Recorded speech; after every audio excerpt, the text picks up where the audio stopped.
বেশি ভালোবাসি, তাই নেইমারের খেলা দেখতে আসছি। আমি একজন আর্জেন্টিনা সাপোর্টার হয়েও নেইমারের খেলা দেখতে আসছি, কারণ নেইমারকে খুব বেশি ভালোবাসি, তাই এই পাগলামিটা করা আর কি আমার।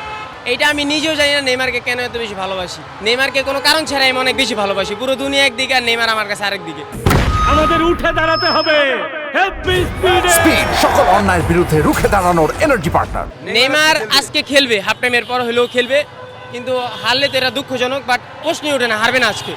গায়ে রং মেখে সেজে এসেছেন, কষ্ট হচ্ছে না? এতটুকু কষ্ট নেইমারের জন্য করাই যায় ছোট থেকেই। যখন থেকে ফুটবলটাকে বুঝি তখন থেকে আমি নেইমারের ভক্ত। নেইমারকে নিয়ে কখনো ট্রোল করিনি। সে আজকে নেইমার হ্যাটট্রিক করবে। মেসি গোল দিছে 3টা, ক্রিস্টিয়ানো 2টা। আমরা চাই নেইমারের পাও থেকে গোল দেখতে।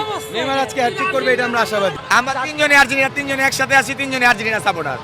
মনে করেন যে আজকে জাস্ট আমরা আর্জেন্টিনা সাপোর্ট করি জাস্ট নেইমারের জন্য। নেইমারের খেলা আজকে নেইমার জাস্ট নেইমার মাঠে নামবে, ওই খেলাটা দেখার জন্য এত দূর আসছি আমরা।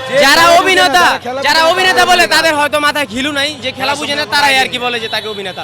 একটা মানুষ তো শুধু শুধু অভিনয় করে এত মাস এত বছর বাসায় বসে থাকতে পারে না, তাই না? সে হয়তো ইনজুরিতে না পড়লে তারও আজকে 5টা 6টা 7টা ব্যালেন্ডিয়ার থাকতো, বাট সে আজকে ইনজুরির কারণেই তার ক্যারিয়ারটাকে নষ্ট করে ফেলছে। এটাই হয়তো তার লাস্ট ওয়ার্ল্ড কাপ।